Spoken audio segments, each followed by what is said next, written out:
Blink, it's your Blink. Welcome to the Helicopter Show. Quizás doing well because I'm having a wonderful day. Why is this camera no mucho más bueno? That much better. Today is the 24th May 2025. We just woke up. So I'm gonna crack open this delicious right, and then video. Don't have that many to do, but because we do, I want to show you the nature corn. Guess what? It's still raining. It's been raining every single day for it's like a week, but that's the remnant of winter. Basically, in winter you get a lot of snow because it's cold. This would all be considered like the season for snow, but since it's too warm, this is water. Anyway, looking like shit. Have a nice day.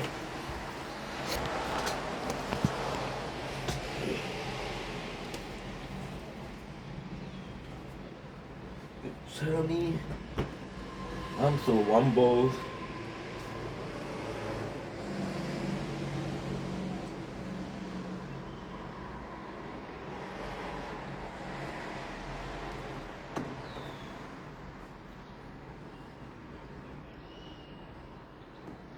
Don't blink, it's your Blink. Welcome to the Show. Having a wonderful day. Hope you're having a wonderful 24th May 2025. Today we are reviewing something that's actually quite nice. I don't know why I always do this. It's like I'm cold. The weather is shitty, but that's not an excuse. We have something, and before we even start with that, I kind of want to talk about it because to me it's amazing. So I'm going to show you the product, which is World Flavor Corona. Now, what I love about this is World Flavor has been something that's been on the shelf for a long ass time, and usually what they do is they release a subcategory which is like Word of Flavor. They release a bunch of flavor, and then either the product will die out or they'll come up with something else. It's very rare that what they do is they add something to a existing subcategory. Very rare because I mean it's super simple to. It's like I think it's like writing a book or like writing a movie or like writing a video game. You have an idea on how you start and how this ends, but now you have to figure out what's in between. And to me that's insane because, for example, One Piece, for example, Kingdom Hearts, finding all of that in the middle is really hard because basically the guy has a point A and point B. And you're asking him to find a point A, A2, a A3, a A4. So with that, we're having a product that is a subcategory. Now, why do I like this? Don't serve me with 1,000 subjects. Serve me with one subject that is well put together. Find me product, for example, Muncher. They do a really good job with the Ultra and the Normal.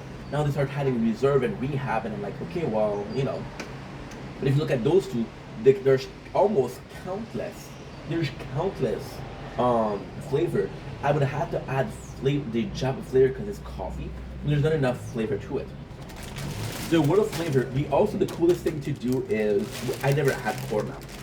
However, I am able to tell you where it's from. It is from India because we had this before. So technically speaking, President Choice is a huge company, right? And sometimes a huge company they tend to do stuff the same way they do. Sorry, I wanted to do the tower a little bit. Otherwise we're gonna die. Oh shit! Today's a tournament. Schnitzel. I forgot about that. Today is a tournament. You're right. Today was Saturday, so yeah, there's a tournament.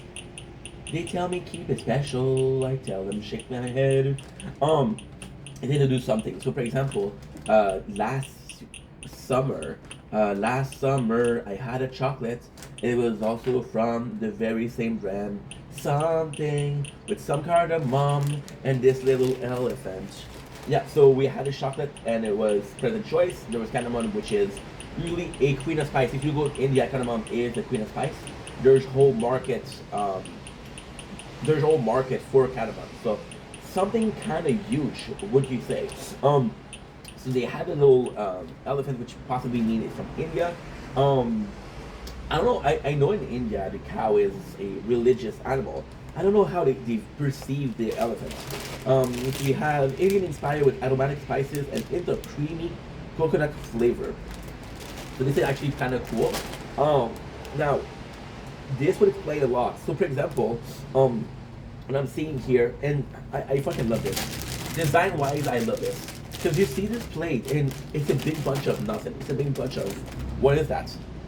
But you possibly have some coconut on top of it, and the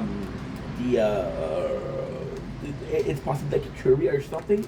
What I absolutely adore is they said medium heat. I don't care how spicy it is, as long as I'm aware that it's spicy. Don't give me something like, holy shit, I didn't know it was spicy. Give me something that is spicy, but at the same time, my hairs are looking like shit today because I have a busy day and I just woke up. You have it on the description. Indulge in the rich, creamy goodness of korma flavor with every crunch. An India-inspired addition to your savory snack lineup. Those delicious triple chips are seasoned with aromatic spice, it's a good flavor, and just the right amount of heat. Perfect selfish. Perfect selfish. Ooh, I'm so... Ooh. Oh, this is aromatic as fuck. Oh man, the first hit of it is actually quite spicy. I eat a lot with my eyes. You guys know this about me. The first thing I'm seeing is the color. The color is actually really, really, really nice because this chip is yellow, so it's kind of more so. Yeah.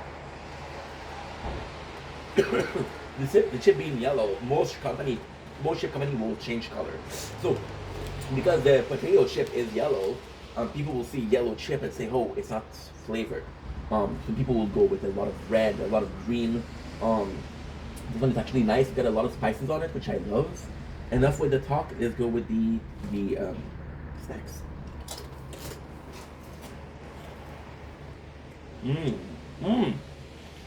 Wow. Oh, this is good, guys. Oh, this is really good. Ooh, I'm getting spices. Oh, this is nice.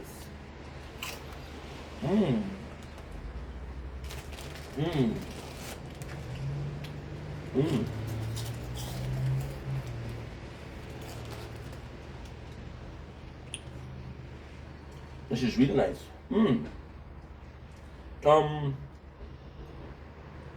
It's like the tower. Let's check out this flavor, because at the first time, you hit with that saltiness.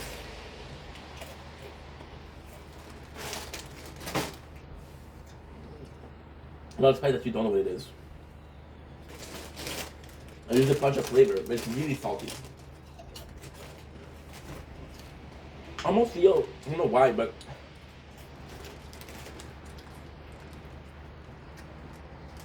I almost feel like beef stock.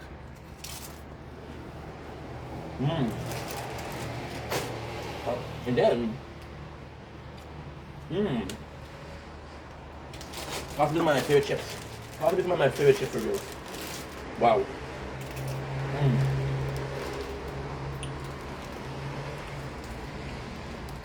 Definitely recommended.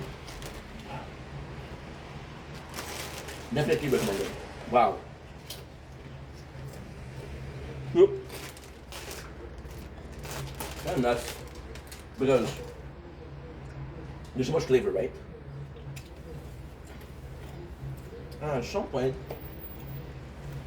I got a hit of coconut, and I never had a chip flavored coconut, but I want to have it. These are so good. Wow.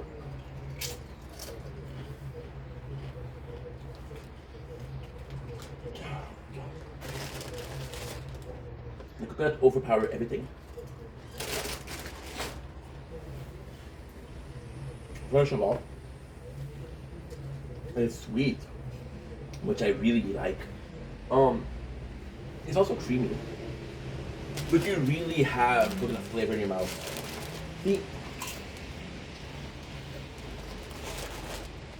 Sure.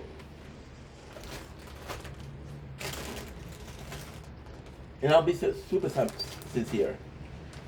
I love korma. I've had it before. It's a really delicious dish.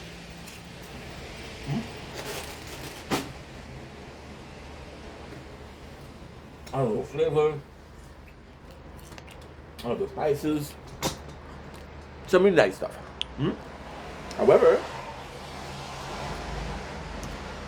I have no idea what's in there. And that's not a bad thing. Maybe I'm uncultivated. Maybe, you know? The good thing here is I don't really need to know what's inside, right? I can recognize certain aspect of it as long as it tastes good. I don't really care, right? Now the hero of the dish is the coconuts. Why? Because even then, if you if you only gave me coconut, it would still be very delicious. And also, I associate coconut with the Indian culture. Um, I know the curry is coconut milk. They're very strong on using coconuts. Um, so great chip. Um, it's a really good chip. But if I have to give out negative points, it stays in your mouth for a while. Like for example, we still have this explosion of flavor. That's not pleasant. That's not pleasant. See, the food is complex. You have this food that you want to last a little bit, right? You want to last a little bit, but then you want to be when you're done, you're done. It's like this: you eat something, right, and it doesn't taste good, and you're looking to wash it off, right? And it's still tasting, it still tastes, it still tastes, right? Or something that you like, where you like it so much that you're gonna wait to get your next bite. Don't really like it now. The flavor's gone. That's good. That's good. So there is a little bit of a lasting effect on it. It's not something big. It's not something crazy. But it is something. So yeah, I like it. Um, I think after a little bit, after there's always this what should we call it? There's always this excitement. This oh my god, I just discovered a new flavor. I'm excited. I'm excited. If you look away from that, if you look at the chicken itself, it is delicious. It does the job. Um, but it's a lot of flavor. It's an explosion of flavor, right? And although the coconut comes in and really calms the whole thing, it's still very um, flavorful. I don't get a lot of spice, right? Which is good. And even if I was getting a lot of spice, it's so flavorful that it's not spicy to be spicy. It's spicy because, well, there's spices in there, right? And yeah. Anyway, love you guys. Take it easy. Peace.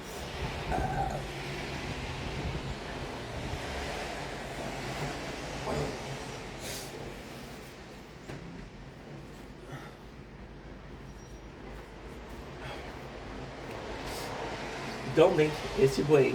Welcome to our show. Because we're doing well, because I'm having a wonderful day on this 24th May 2025. I know what you're saying, Ink. You promised us season 5 of Trailer Park Boy. Where it is. Well, my dear friend, I bring upon you the season. So I want to apologize because it's multiple part. I know you guys don't fuck with multiple parts. However, you see, I mentioned this yesterday, okay? And I'm gonna mention it again, but really slowly today, really shortly today because we did talk about it yesterday. Sorry for the hair, we just woke up, so I'm gonna hide this shit. Um, oh, it's that complex. Mazrovia, we have peach cream monster. Oh wow.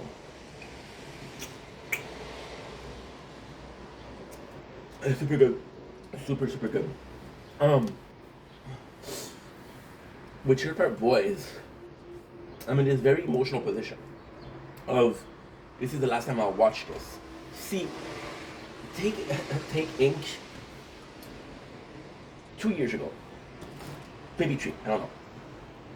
And he's making content, right? And he's talking about Trailer Park Boys and how much he likes it, right? And he knows that that's the last time that he's gonna see the show. However, in his mind, he's so motivated to make content that it doesn't matter, right? Now we got an older Ink that sees this and realize that when this is gonna be finished, I'll never talk about Trailer Park Boys again. I'll go with the. I'm sorry, I got a lot of pimples this morning from eating junk food. Then we'll go to the podcast. The podcast, I possibly have a year or 2 years to talk about it, right?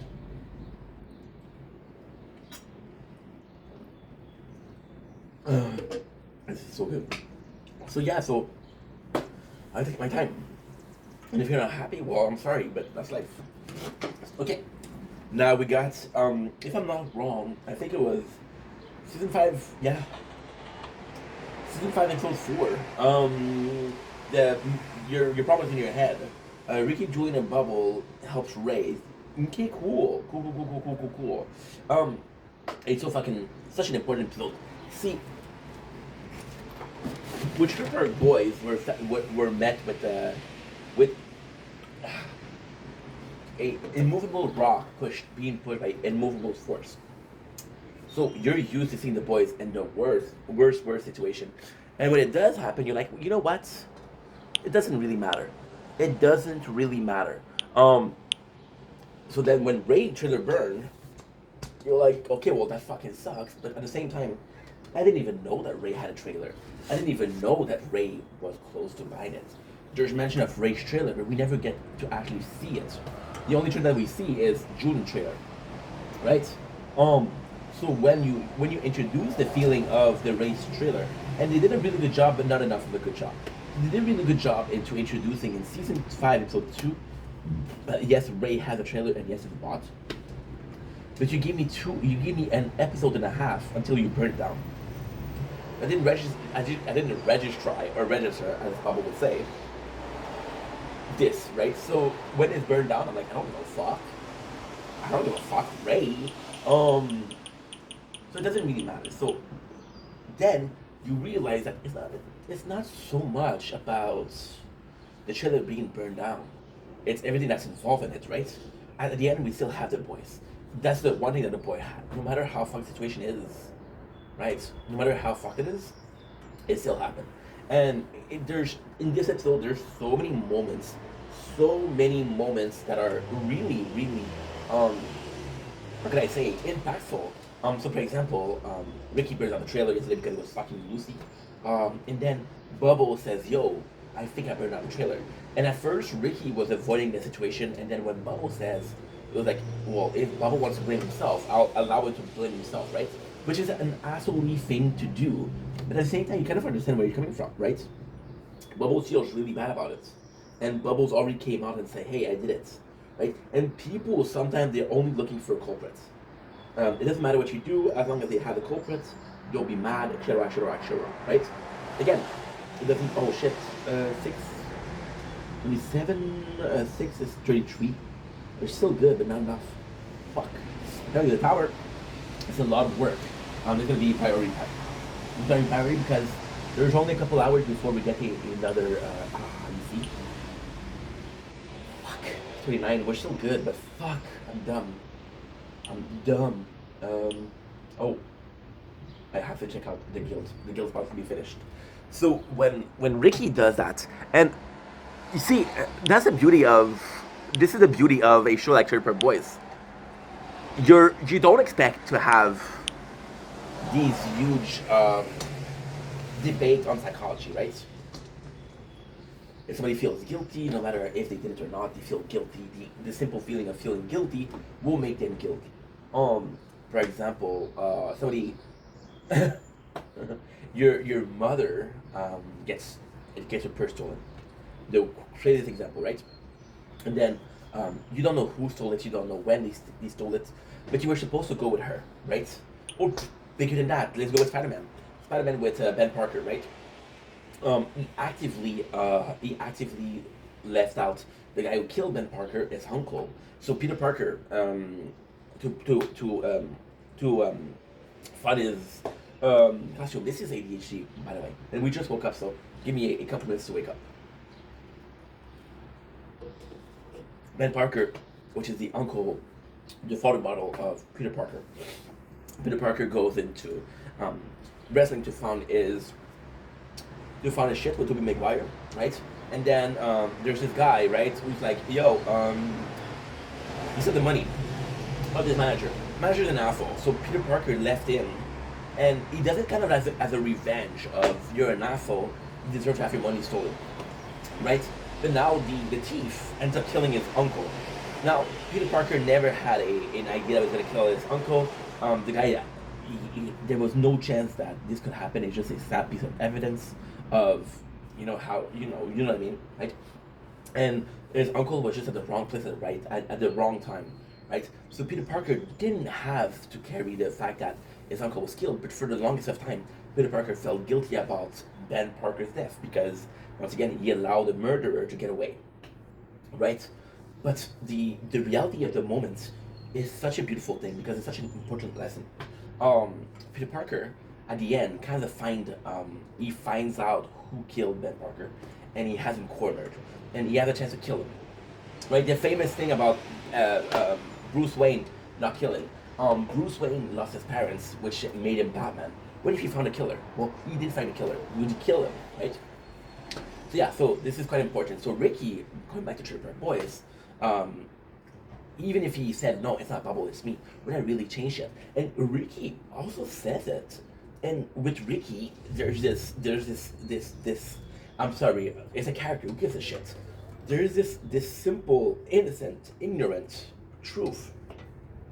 People will overcomplicate shit, like I just did, when the answer is right in front of you. He says, does it really matter who burned out the trailer? The trailer is burned down. Who gives a shit? And he's right. He's right. Now, the crazy thing about that is Ray's like, if Ricky burned out a trailer, I would have said, okay, well, it's fucking Ricky, right? That would not be bad, but Bubble, that's a huge fuck up over Bubbles, right? Now, there's a bit of a problem. I'm gonna skip a lot of stuff. Bubbles. Okay, so Lucy comes in and apologizes to Ray, and then Ray's like, "Why are you apologizing? You didn't do nothing." It's like, yeah, I was there with Ricky when it burned down. We were fucking. And then Ray's like, "Yo, you lied, right?" And there's.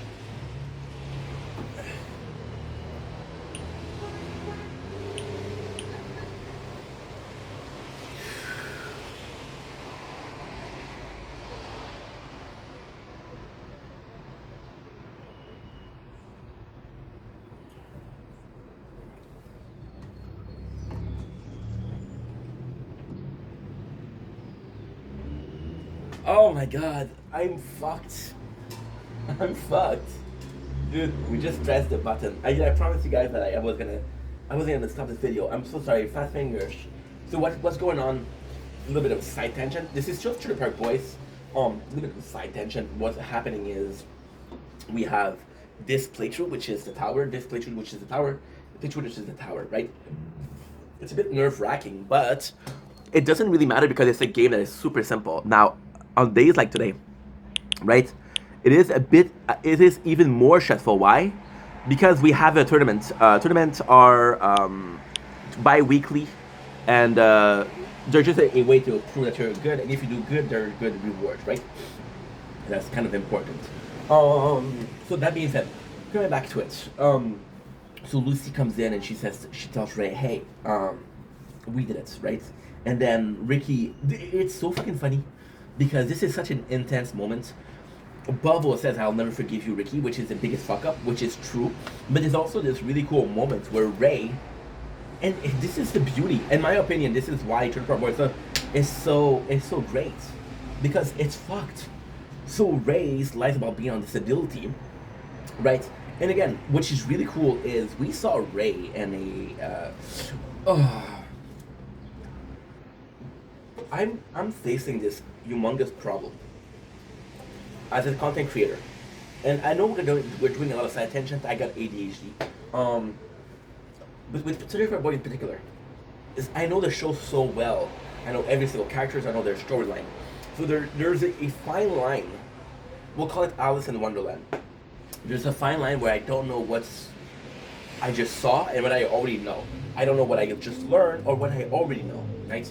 So with Ray, it is always implied that he's in a wheelchair. So you see him in season 2, you see him in season 1, and at some point you see Ray starting to walk, right? And there's always has been implied that he's fucking the government, right? For workers' comp. And at season 5, he is a lot more involved. Barry Dunn, which is Ray LaFleur, is really a lot more involved, and that's when you really start him to say like, "Yo, I'm walking," right? And that is super super nice. That is super nice.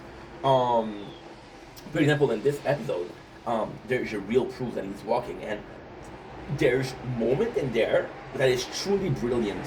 I'll tell you, it's super simple. The first thing that you see is Ray becomes drunk. He gets really drunk and he gets to walk around, right? And then Ricky's like, "Dad, you're walking. People see you. They're gonna report you." and nobody reports him. But then in season 5, episode 6, which is Don't Cross the Shit Line, there is this. Oh, we scratched the screen. There is this moment and where he is drunk and then he gets up and walk. So it's like, I told you so, but I didn't tell you so, which is really good. Good. So I'm actually season 5, episode 3, 4. I don't fucking know. Let's call it 4. So it's a really huge fuck up, and Ray will say you lied to the guy in the chair. Then Ray is a beautiful character. I don't know why when I was a kid I hated him, because now I really, really, really like him. Ray will use a lot of excuses, right? So, for example, he's very religious, right? And I'll talk about how, but Ray is religious in a really cool sense. For example, there's a moment, and it's going to the bad guys, which we're going to be reviewing, don't worry, where they're eating lobster, right? And they're blessing, and then he tells Ricky, you don't get to eat until you say amen. And then Ricky says, fucking amen, right? Or, and it's going to the bad guy, no, in the Christmas special, they're fighting and said, fuck what you're doing, fuck what you have planned, we're going to church, and they go to church. So Ray has this really, he has this belief in religion, and it's a cool character because I think out of the whole thing,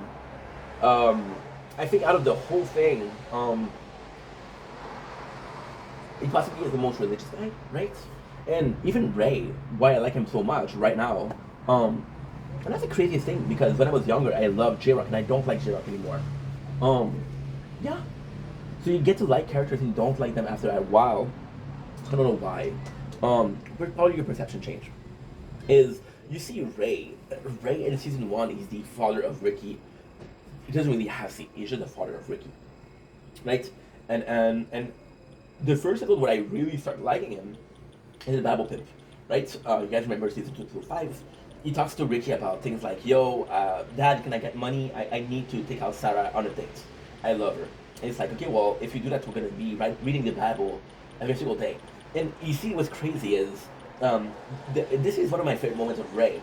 The Bible Pimp, he said, hey, Ricky, in his trunk. Oh, this is such a good moment, too. And I don't know if I made it justice when I talk about season 2, episode 5. That was 2 days ago. But we made 6-10 hours of content since then, so it's far in my memories. He gets drunk, and then Bible Pimp talked to him, and he said, Ricky, I bought you something. I bought you a Bible for $60. And then Ricky says, are you drunk? It's a lot of money, right? It's like, I had a couple. And then Ricky says, can I have $30 to, can I have $30 to take out Sarah? It's like, I don't have that kind of money. We just spent $60 for a Bible, right? So in this one, they're really the same thing. We know that Ray will use a chair, even though it's not in a chair. Oh my god, Ray is so fucked. But again, I wouldn't see somebody normal being Ricky's father. So Ray and Ricky are actually way similar. Ray is possibly a bit more mature, a bit less fucked, but he's still as fucked. So for example, Ultra Piss Jug on the open, because that's what he used to do as a trucker. He's not a trucker, but he does it. He would use the excuse of being in a wheelchair, but he's not in a wheelchair. So he tells Ricky in this episode, he said, you lied to the guy in the chair. Which is fucking phenomenal. One of my favorite moments, because at the same time, it is fucked. You lied to your father, but he's like, I'm in a chair. What are you doing, Ricky? Even though you're not in a chair. Now, I kind of have to check out what happened, because the problem is, I saw this episode like 2 days ago. 2 days ago. Yeah, there you go. Perfect. I know exactly what's up. This episode is also very, very important lore-wise, because at first you always saw Ricky, Julian, and Bubbles, but then you see Julian, who is kind of stepping back, and so they don't do a good job explaining. Okay, they really don't do a good job at explaining. So the truth of what happened is, okay, so it's complex. So this is all, and okay, so it is implied in the Christmas special. It is implied in Don't Legalize It. It is implied in the animated series. The animated series, which came out, I think it was 20 years after. Bubbles' parents left him. It was always said that Bubbles' parents abandoned him, but it wasn't true. The truth is, the father of Bubbles was an alcoholic gambler, and he had a lot of money debts. And since Bubbles like Ricky and Jin so much, it's like, okay, well, you're safe here. Bubble has a fucking sister, if you guys didn't know, which is crazy because there's, and this is fucked up. This is really fucked up. Um, there is a promotional thing, promotional poster for season 2, when they're seeing and I used it as a thumbnail. I didn't show the naked part, but they're using they have this porn mag, right, and it's written Trailer Park Girls, and it's a porn mag, and you see Bubbles and Ricky and Julian looking at it, and the funny thing that they put in, the funny thing I put in is the girl, she has bubble glasses, right? So at first it's like, haha, she has bubble glasses, so it's kind of fucked, right? But then you realize that Bubble has a sister, and that could be a sister. That I really enjoy it. And again, the problem is they did that with Mike Clattenburg, but after that he wasn't involved, and that's where a lot of the, for example, spoiler, Ricky has another child, and their swear nets, the child disappeared. Now, the child disappearing was I don't remember why, but there was a good reason for it. So come back to Julian. Julian kind of stepped away from the boys, and Ricky and Bubble like each other so much. See, Ricky and Bubble just had a huge fight and say, "Hey, no, I'm so sorry. This is me fucking up." The Trailer bird down, and Julian feels bad, but Julian once again, oh my god, I'm so ADHD today. So Bubbles, when his parents abandoned him, right? He was able to live at at Julian's grandmother's house. Now, in the podcast, it is revealed that Julian isn't a drinker. His grandma was a drinker. His grandma was a huge drinker, and it wasn't necessarily the best place. So Julian would go hide at Mrs. Patterson, which we saw in season 1. But Bubble didn't have a place to go, and it's kind of crazy because Ray kind of raised Bubble. He kind of raised Bubble. See, Bubble was half raised by Julian and his grandma, but also it's like a parent divorce. You get to see your dad, you get to see your mom. The mom was Julian's grandma, and the dad was Ray. But then Bubbles was smart enough to at a young age to say, "Ray, this is fucked. Don't fuck you, Ray." And what I really enjoy is in season 7. Well, I really enjoy it, but I don't enjoy it at all. So at season 7, I told you, Barry Dunn, which is the character that the person that plays Ray as an actor, really got interested in how popular Trailer Park Boys became, and when he understood that Bubble was the most popular one.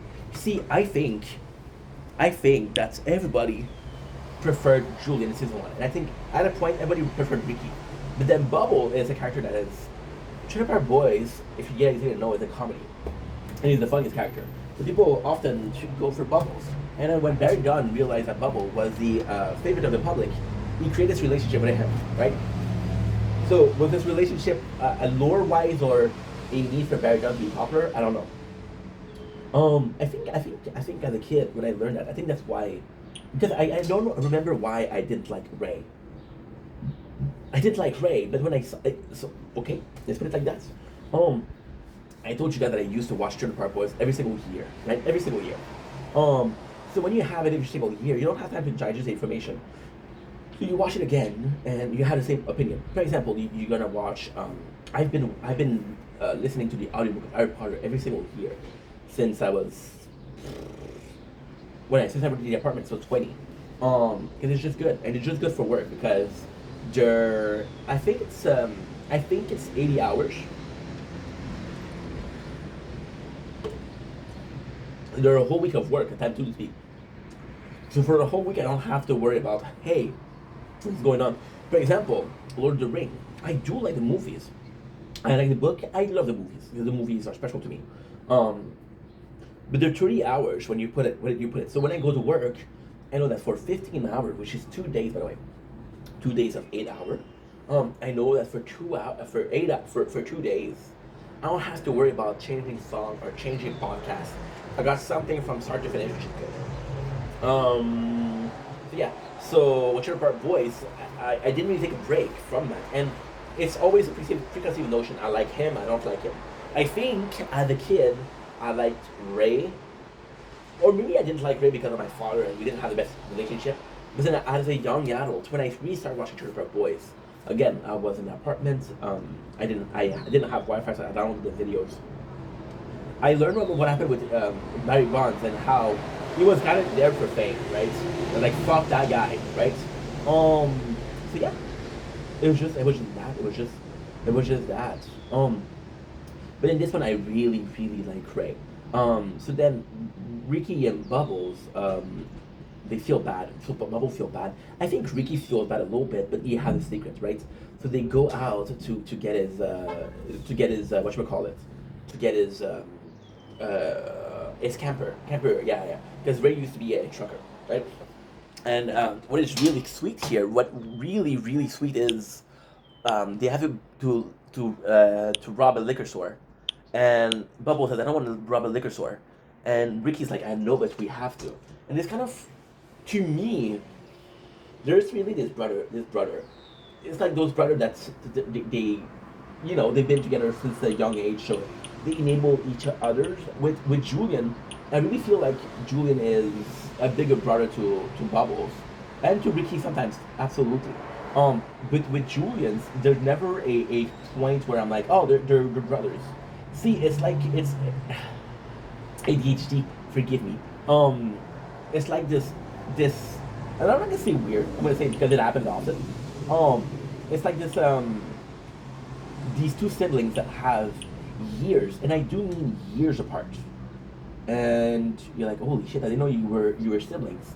She could be your aunt. It could be your uncle, right? But they're siblings.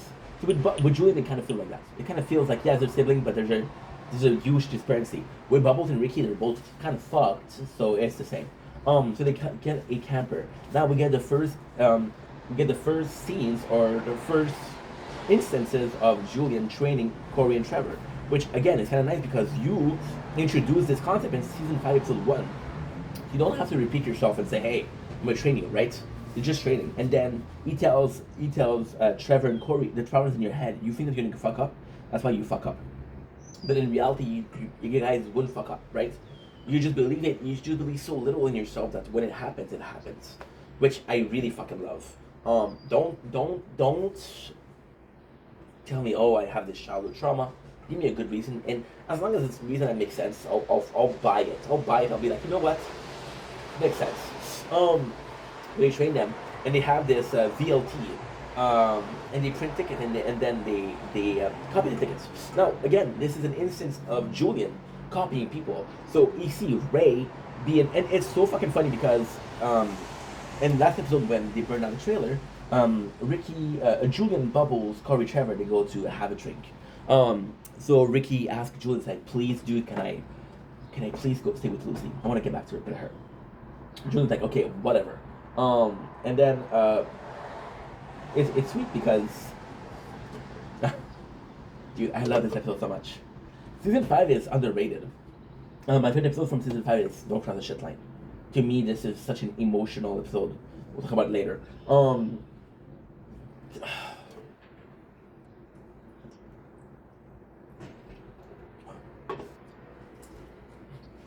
I get emotional.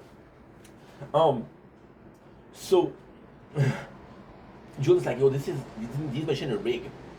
You'll never win money. You'll never win enough. And if you win, somebody else is lose. That's the way it works. And then he has this idea from Ray to say, hey, there's a lot of money in those machines. That's why he steal it. So then he buys an army tent, and then he buys everything. He buys a bottle of alcohol. Now the greatest thing is we're seeing Ricky and Julian fight. And see, the best thing about Ricky and Julian is they fight a lot. They fight often. But it's always, we'll get back at it. So for example, I'll tell you at the end of the video, in the end of the episode, it is revealed that Ricky was going to burn down the trailer. Bubba is mad at him.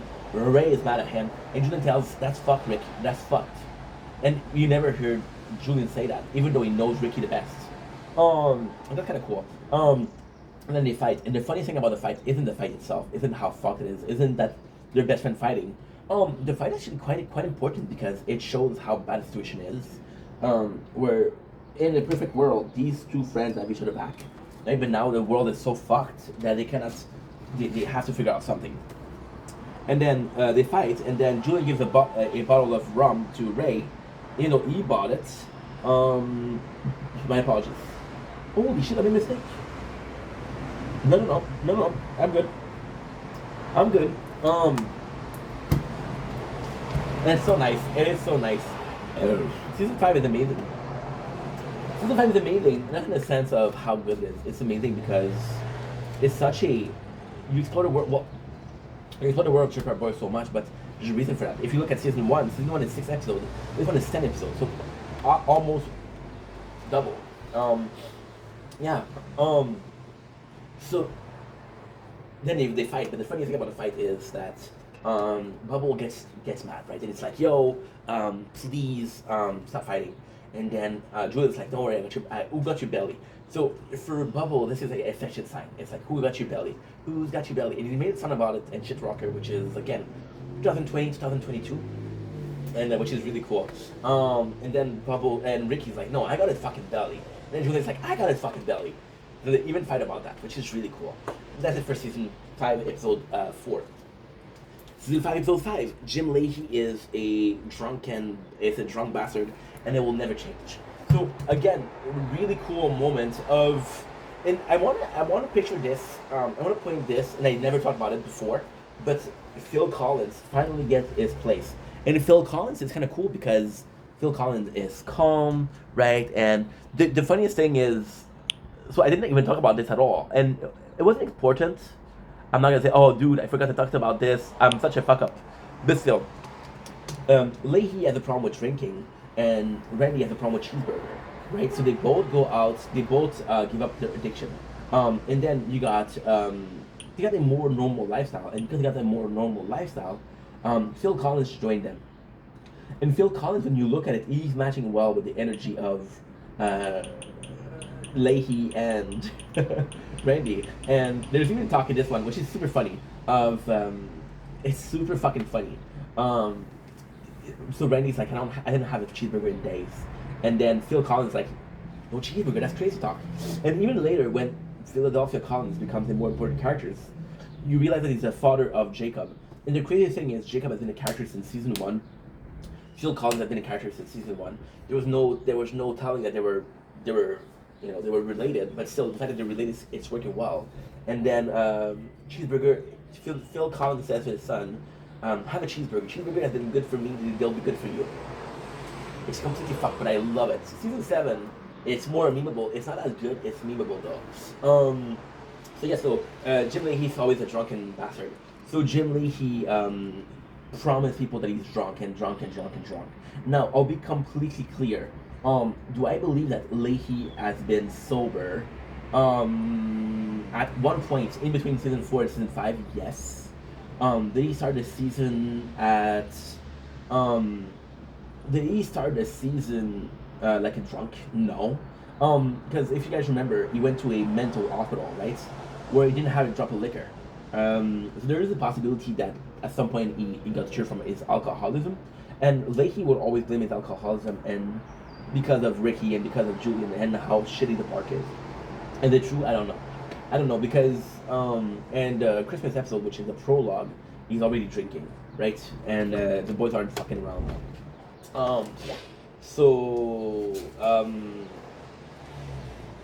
Funny thing about the Christmas episode is that J-Rock and Tyrone are their normal Corey and Trevor, which is crazy to me. The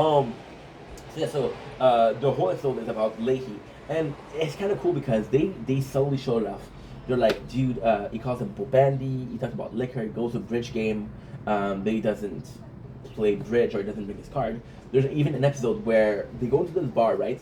And they go to this bar for the VLTs, and then they see Leahy coming out of it. Like, is he drinking because he just came out of the bar, right? Next episode, again, it's kind of fucked because we're seeing, we just had Ricky reveal, I'm behind the train burning down.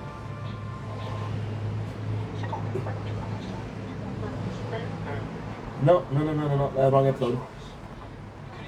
You see, this is why I don't like doing them a couple of days after. I like doing the day off because it's so fresh. Now it's a bit far ahead in my memories, and this is when the memories of the show comes back and like, okay, well, did you just realize that about the show?